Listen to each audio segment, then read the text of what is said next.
Well, hello, old friends, and welcome back to the channel. It's time. It's Babylon 5 time, and it's Season 2 finale time as we watch Episode 22, The Fall of Night. Friends, I can't wait any longer, so wait no longer, we shall. If you could do me a quick favor and hit that like button, smash that subscribe, ring that bell for notifications. It greatly helps out a small channel, and it allows me to alert you next time it's time to board Babylon 5. And of course, if there's anything that we do that you would like earlier in its full-length format, the link to our Patreon is in the description. And if you're not a fan of Patreon, consider YouTube memberships. You'll get each of our episodes at least a day early. But my dear friends, all that is then and this is now. And now it's time. It's finale time. It's Babylon 5 time. It's episode 22, The Fall of Night time. Prepare to engage maximum warp reaction. And for the last time this season, away we go!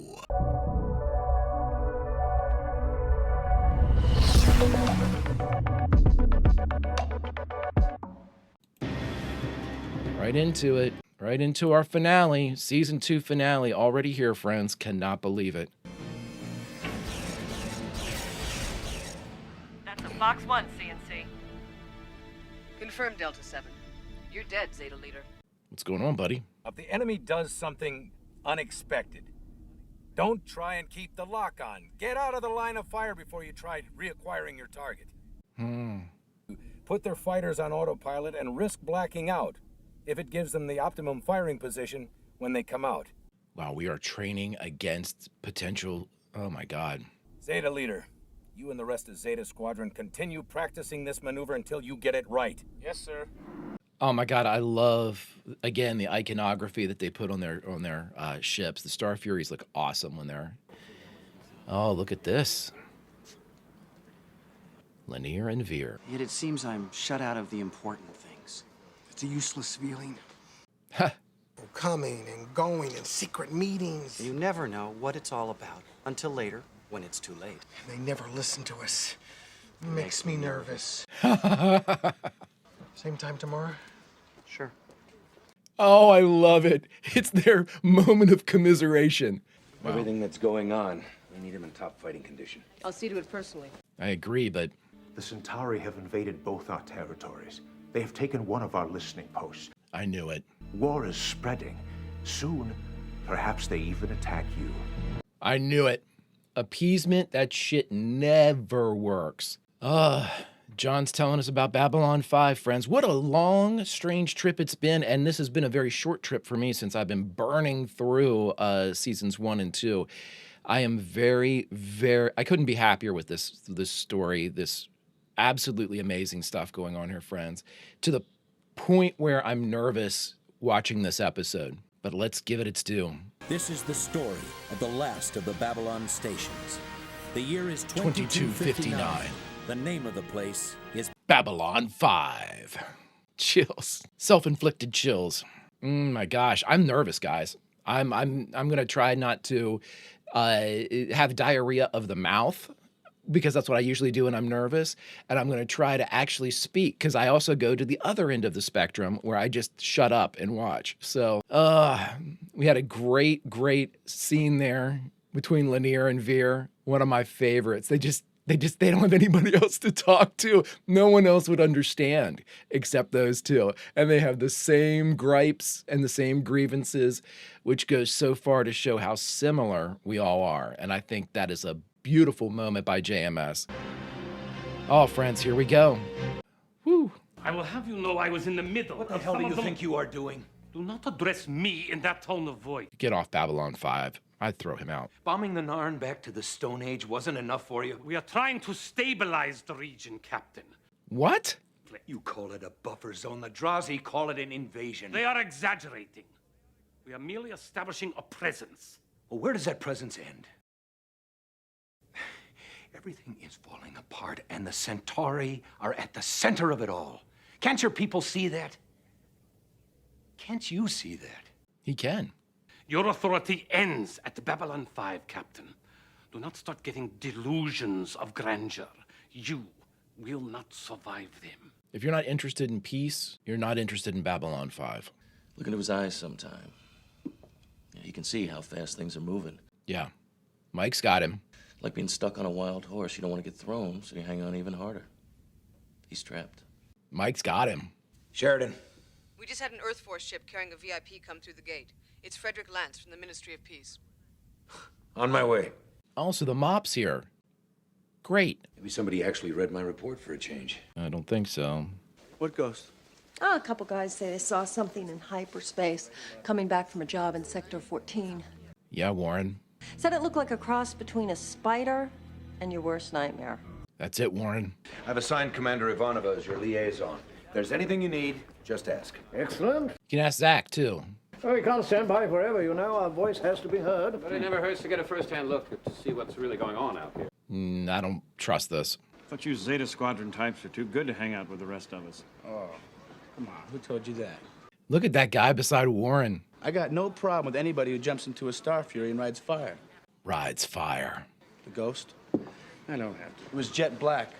He saw it. A spider big as death and twice as ugly. When it flies past, it's like you hear a scream in your mind. I saw it too. He did. I filed a report, but when it happened, my systems were blown out, so I couldn't record anything. And there was nobody out there to back me up. Just your word. I gotta find it. Prove what happened. Look, pal, if you really saw this thing, you'd have to be out of your mind to go out looking for it. What are you going to do, Warren? You've got your backup now.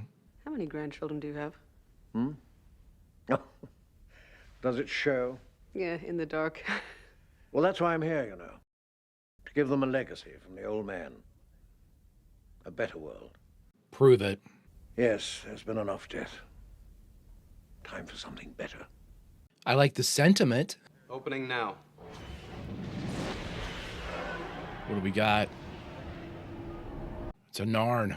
This is War Leader Nakal of the Star Cruiser Jatok. Nakal. Well, I didn't know any Narn heavy cruisers had survived the war. We were on deep patrol evaluating potential targets when the Centauri struck homeworld. We've been fighting for our lives.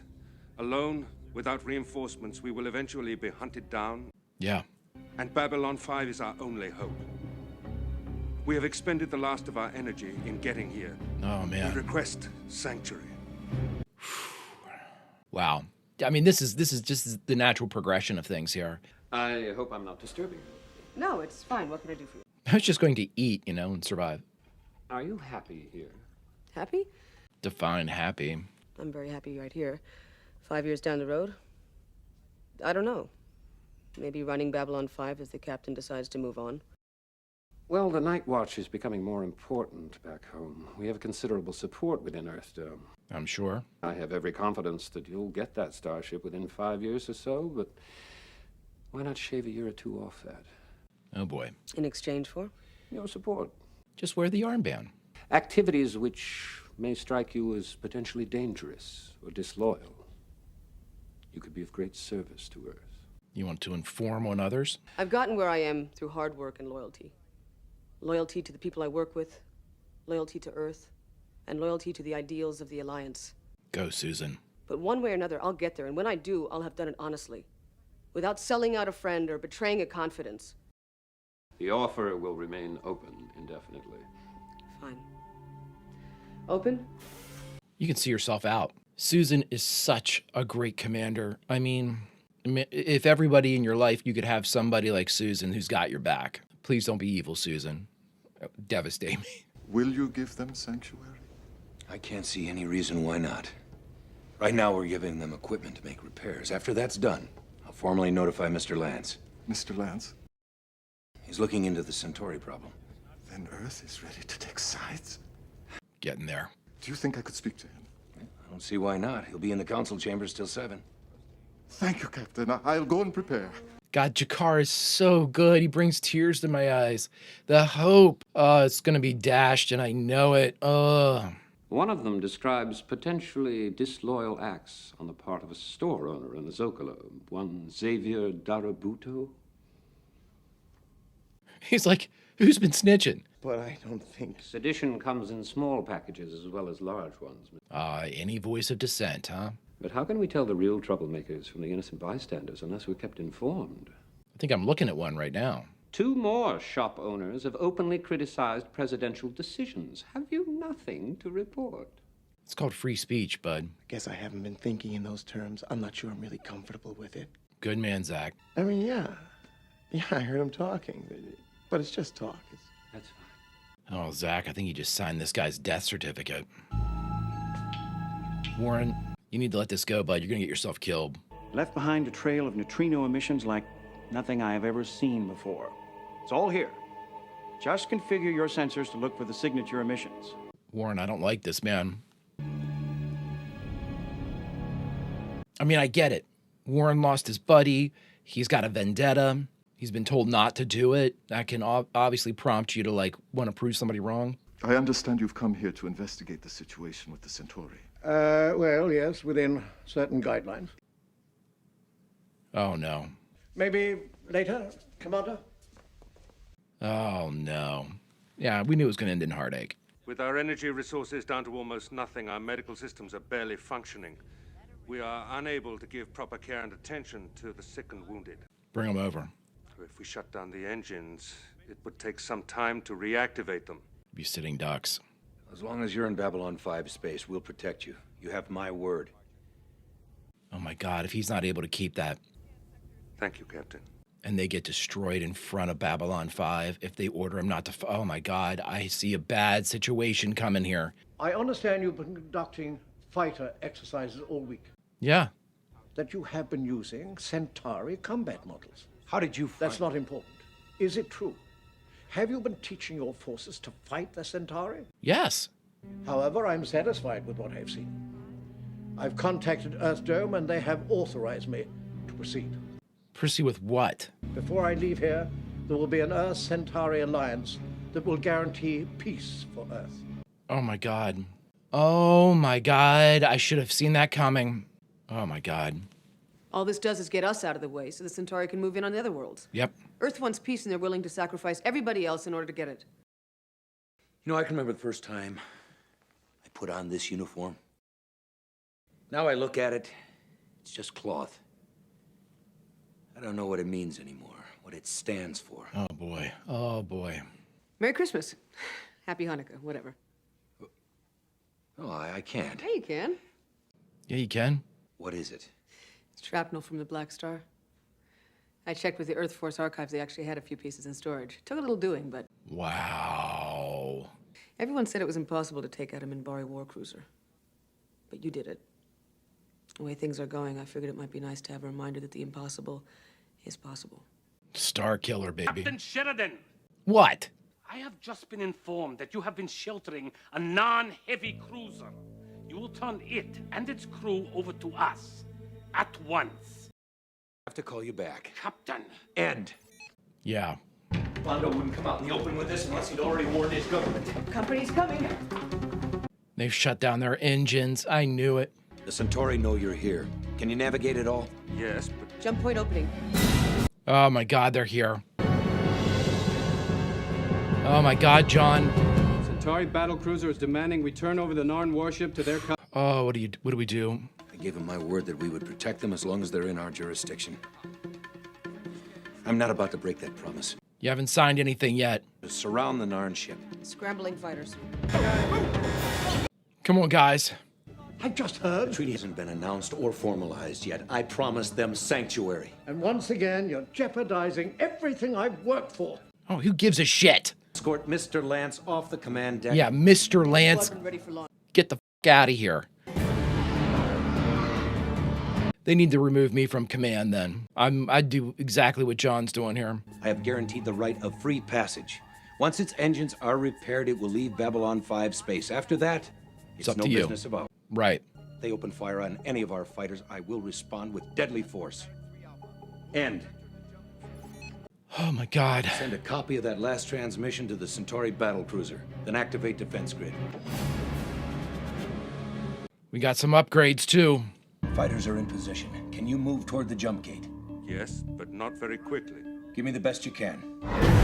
Oh, John, man, you're showing your chops to me right here, buddy. I am in your camp, man. Are they targeting our fighters? targeting the Narn vessel, Zeta Squadron, and us. Return the favor. Target their ship. You want to do this? If you are fired upon, return fire. Fire at will. Confirm, Babylon Control. Oh, be careful, Warren. They're trying to provoke us into making the first move. Yep. I don't think so. We've got an energy spike. Oh, hell. Oh, my God.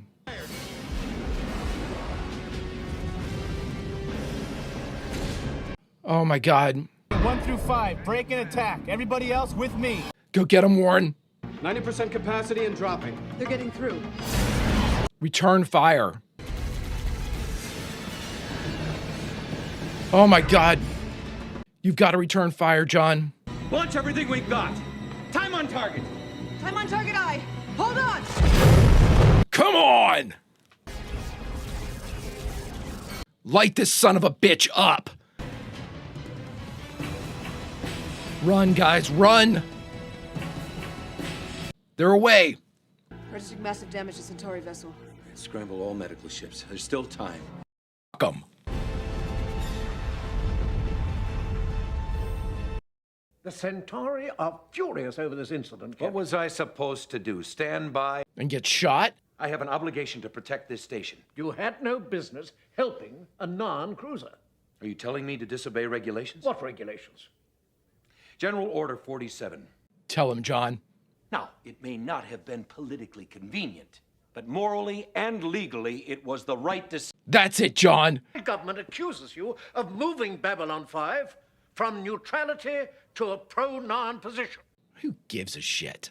Had we been informed as soon as the Narn cruiser appeared, there would have been time to inform the Centauri. In the spirit of our newly formed treaty, we then could have turned over the warship while allowing the crew itself sanctuary. I didn't realize we reported to you. Now, despite their loss, and given the fact that their ship did fire first, they're willing to drop the whole matter in exchange for an apology. Oh, bullshit. Apologize or disobey a direct order from your superiors. As this would be an act of insubordination, you would be removed from your position and someone more pliable. We've arranged for a meeting of the various ambassadors in 1 hour in the Zen Garden. As settings go, it's better suited to offering the olive branch. You can phrase the apology any way you see fit. As with everything else, it's the thought that counts. I can phrase it any way I'd like? Okay. Oh, no. Computer, what have you got? Registering unusual changes in local hyperspace. Neutrino. Provided specifications. Neutrino emissions up 8%. Oh, they're coming for him. This is Zeta Leader. Breaking off to investigate something. No, Warren. I apologize. I'm sorry.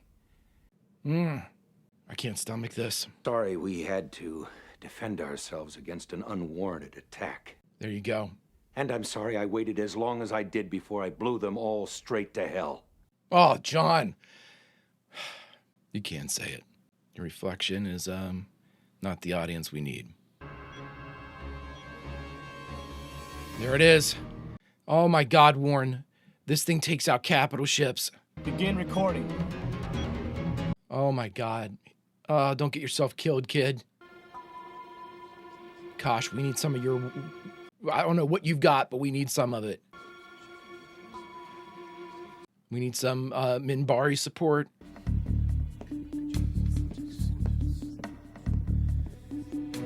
Eat shit.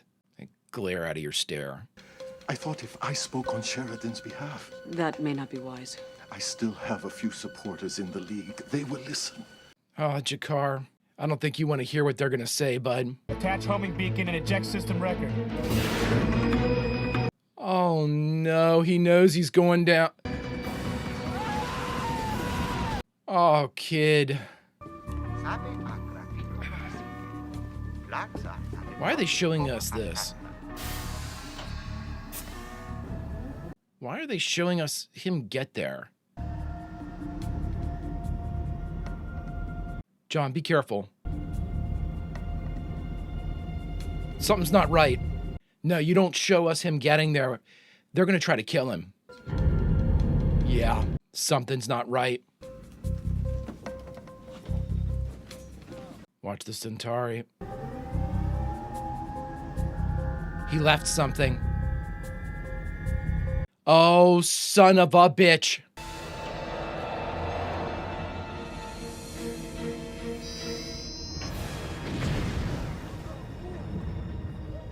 Vanna's name. Oh my God. He's more or less weightless, but the ground is rotating at 60 miles an hour. If we can't catch him, he'll be killed by the impact. You won't have time. Oh my God. You know what is at stake. If you're going to do anything, you must do it now.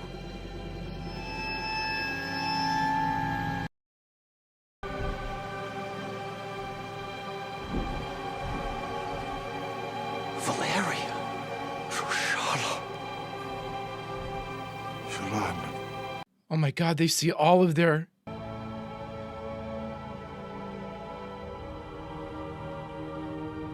all of their deities?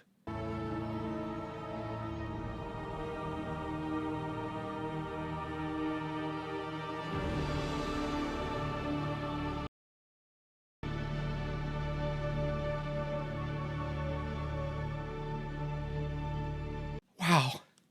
The whole station is talking about what happened. Every race that was in the garden saw something different, yet the same. A being of light. Yes. A god or an angel? That's what he meant when he said that if he left his encounter suit, he'd be recognized by everybody. Yeah. The shadows will know what Kosh has done. They will worry, afraid that he would not reveal himself unless the Vorlons were prepared to stand against them. Are they? I do not think so. Really? Captain, Zeta Squad just got back. Lieutenant Keffer is missing. It was Jalan. Ranger. Troshala, whose light fills the world. Doesn't matter. It was a good sign for the coming year. This place has been blessed. And you, Ambassador Molare, what did you see? What did you see, Londo? I saw nothing. That tells you all you need to know, Londo.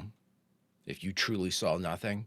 We came to this place because Babylon 5 was our last best hope for peace. By the end of 2259, we knew that it had failed. Oh.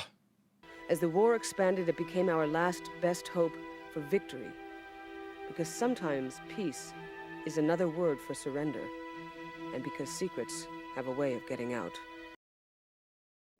Strategic analysts in Earth Dome have indicated they don't know who this new race might be, but promise to find out.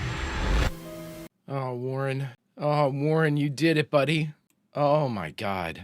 Oh, my God. All right, everybody, we just finished watching episode 22, the season 2 finale of Babylon 5, The Fall of Night. And the only thing left to do is talk about it.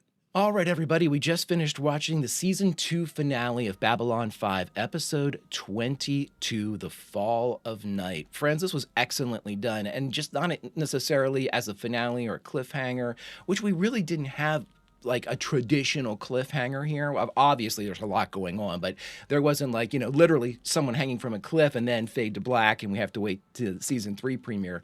But in this, the construction of this episode was so well done. This was an absolute, if you had like a relay race and the baton was tension, it was handed off to each of our characters. I mean, from Warren all the way up to Sheridan to Jakar, everybody took that baton and absolutely continued generating tension throughout the course of this episode. And it was so exceptionally well done that not once was there any let up.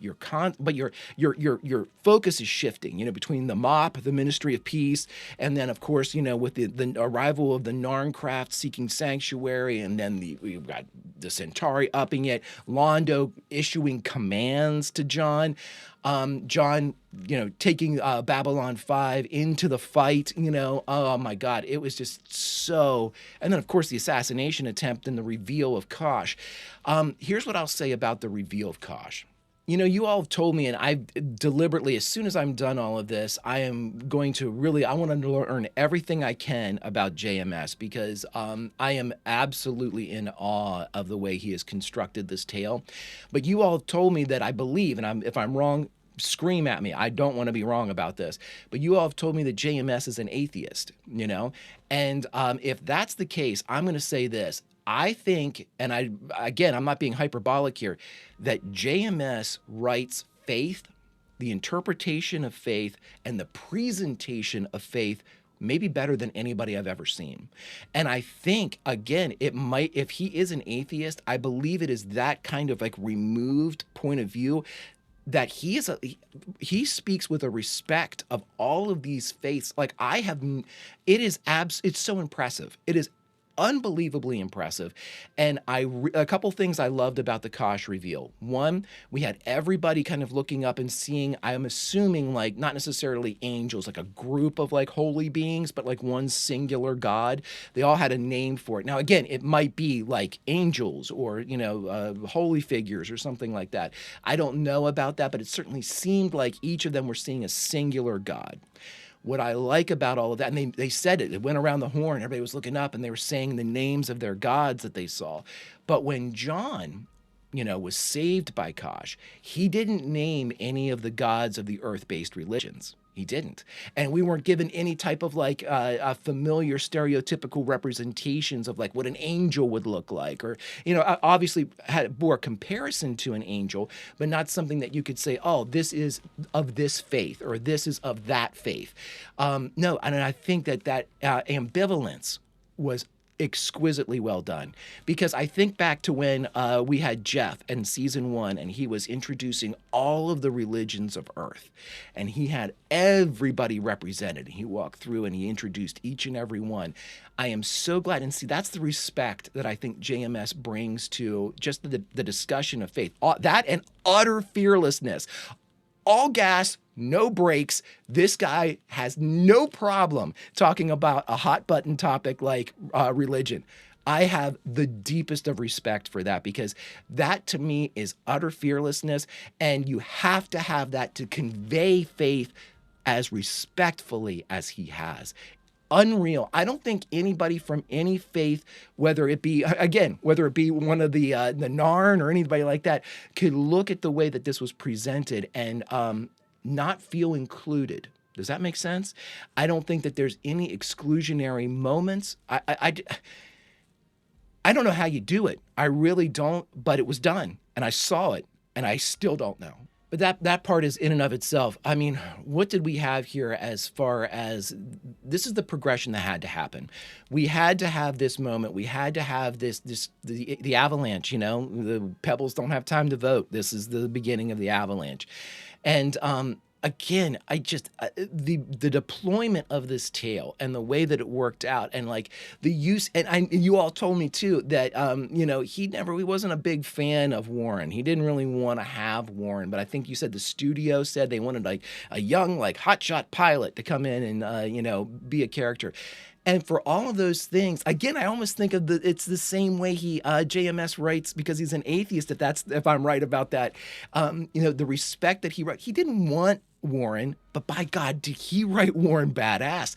He wrote this kid incredibly well done. He gave him a moment. He gave him a huge moment, because in the grand scheme of things and in the history, and if Warren is truly gone, which it certainly looked like he was, in the grand scheme of things, on the day that Kosh and the Vorlons had to reveal themselves, Warren made sure that the shadows were revealed as well. And I love that. For a character that JMS reportedly didn't care too much for, that's an awfully big honorific to give them. Also, I think Warren had a line in there when he was talking to the other pilot saying, I respect anybody that jumps into Star Fury and rides fire. That is badass. That is absolutely badass. I mean, that's like riding the lightning at cool levels of cool of saying something. Oh my God, just so well done. And again, the acting performances, it goes without saying. I haven't seen an episode yet where somebody has performed like not up to the standards of Babylon 5. Let's just say that. It has been, of our principal characters, we've had a couple stinkers sneak in from our guest starring avenues. But beyond that, our principals absolutely, whether they are the comic relief from Londo Season 1 to Londo Season 2, which is an incredible departure from that earlier entry. And the idea now that he didn't see anything, if he's being honest, and he didn't see anything, didn't see a god. He didn't see somebody that he believes in, some faith-based creature, or even like the idea of hope, you know? And I think about this too. I think that the agnostics and the atheists in Babylon 5 that looked up and saw that, it doesn't exclude them because it's just, oh, this is just for people that believe in a god, everybody. I don't think that's it at all. I think that JMS wrote a reveal that is kind of faith-based because of all the things that people saw, but at the same time, it's not exclusionary where somebody that's an agnostic or an atheist would look up and be gifted the same kind of appreciation of hope. You know, they might not have the faith side of everything kind of tied into what they're seeing, but in seeing that, in seeing John Sheridan saved from that, in seeing in a moment of despair, knowing what's going on in the galaxy, you know, going on around them and all this space, to see that, you don't have to believe in a higher power to have hope in what you're just seeing there. How do you write something like that? I don't know. We better ask JMS. Knew the Ministry of Peace was going to be a problem from the jump. But again, we'll see how, you know, awful they appear. I am so disappointed in the Earth government right now. It's like we have no support. It's at some point we're just going to have to we're gonna have to like cede Babylon 5 from the Union. You know what I mean? Like we're just gonna have to be like, okay, we're our own country. We're just going to, you know, continue trying for peace here because Earth is certainly, I don't even think help comes from Earth. I'm not even sure you could call them up and be like, hey, we need something. I'm not sure it shows up. Like we need military or we need I don't know. We've had more headbutting against Earth than we've really had. I mean, arguably against anybody else, but I digress with that. Just a tangent. As we are progressing now into what will be 2260. Whew. In 2259, the year the Great War was upon us, and now 2260 is our next season in season 3. I cannot wait to watch this, friends. I wanted to take this moment, though, to tell each and every one of you, whether this is the first time you're joining me into watching a Babylon 5, or, you know, we've watched both seasons together so far. Friends, thank you so very much for being here. This show means the absolute world to me. For those of you that recommended it to me, I am forever in your debt because this has been an absolute joy. It has been I feel like I'm taking a class when I watch this and I see how JMS does these things, and I see the construction of an episode and the slow burn and the slow long form storytelling is back, everybody. Even though it's 30 years old, it's back for me. And oh my God, just watching a master of his craft do his craft is, I mean, there's nothing better for me. There's absolutely nothing better to watch, to appreciate, to really, hopefully, even with my Swiss cheese brain, remember. So friends, the one thing I will never forget is each and every one of you. So thank you all so very much for flying with me. And we've got some more space and some more air to travel. If you could do me a favor, hit that like button, smash that subscribe, ring that bell for notifications. It greatly helps out a small channel, and it allows me to alert you next time it's time for Season 3 of Babylon 5. And of course, if there's anything that we do that you would like early or in its full-length format, the link to our Patreon is in the description. And if you're not a fan of Patreon, consider YouTube memberships. You'll get all of our episodes at least a day early. But my dear friends, all that is then and this is now, and now it's time to say goodbye. So where should we say goodbye from? Come on, friends. There's only one place to say goodbye from, and I'm even going to put us in the Zen Garden. We're there. We work on Babylon 5. We work with Susan and Mike and Sheridan and everybody. We're there. We're shoulder to shoulder with our favorites, and we were there in the Zen Garden when John Sheridan was saved. And regardless of what faith either of us happens to be or anybody around us happens to be, there's one thing that we can all feel in this moment. And friends, that is hope. And friends, I hope to see you when we start Season 3. Until such time, Vulcan roll, and I'll see you.